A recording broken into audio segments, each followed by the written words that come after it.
बहुत साल पहले की बात है। घने जंगलों और ऊंचे पहाड़ों के बीच बसा हुआ एक छोटा सा गांव था, सुकूनपुर। गांव का नाम जितना प्यारा था, लोगों की जिंदगी उतनी आसान नहीं थी। इसी गांव में रहती थी मीरा, एक 10 साल की समझदार, भोली और दयालु लड़की। मीरा बहुत गरीब थी, लेकिन उसका दिल बहुत अमीर था।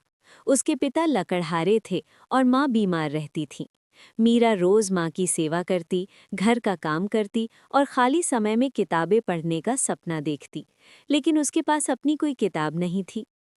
एक दिन मीरा जंगल से लकड़ियां लेने गई। चलते चलते उसे एक पुराना खंडहर दिखा, जहाँ कोई नहीं जाता था। अचानक उसे अंदर से हल्की सी चमक दिखी। डरते डरते मीरा अंदर गई। वहां एक पत्थर की मेज पर रखी थी एक मोटी पुरानी किताब, जिस पर सुनहरे अक्षरों में लिखा था, इच्छा ग्रंथ, विश फुलफिलिंग बुक। जैसे ही मीरा ने किताब को छुआ, फुश, पूरी जगह रोशनी से भर गई। एक मधुर आवाज गूंजी, ये किताब हर किसी की इच्छा पूरी नहीं करती, सिर्फ उसी की जिसका दिल साफ हो। मीरा डर गई, लेकिन भागी नहीं। उसने धीरे से कहा, मैं कभी गलत इच्छा नहीं मांगूंगी। किताब के पहले पन्ने पर लिखा था, एक दिन में केवल एक इच्छा, और इच्छा सिर्फ दूसरों के भले के लिए। मीरा ने आंखें बंद की और बोली, मेरी माँ ठीक हो जाए। किताब चमकी और अगली सुबह मीरा की माँ बिल्कुल स्वस्थ थी। मीरा खुशी से रो पड़ी। धीरे धीरे मीरा ने किताब से और इच्छाएं मांगी। किसी के खेत में बारिश, किसी भूखे बच्चे के लिए खाना, किसी बुजुर्ग की आंखों की रोशनी, किसी टूटी झोंपड़ी के लिए मजबूत घर। पूरा गांव बदलने लगा।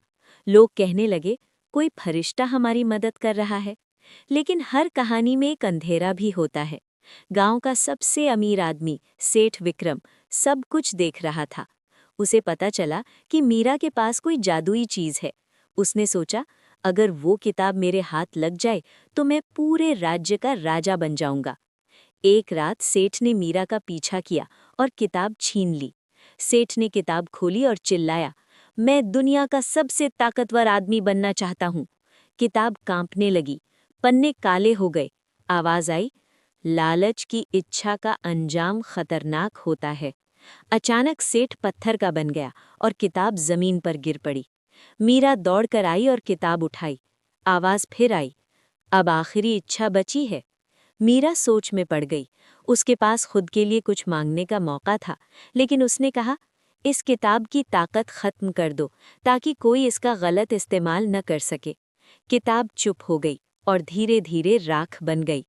उस दिन के बाद कोई जादू नहीं था, लेकिन गांव खुश था। लोगों ने सीखा, मदद बिना लालच के करनी चाहिए। असली जादू अच्छे दिल में होता है। मीरा बड़ी होकर गांव की शिक्षिका बनी और बच्चों को एक ही बात सिखाती रही कि इच्छाएं किताबों से नहीं, अच्छे कर्मों से पूरी होती है।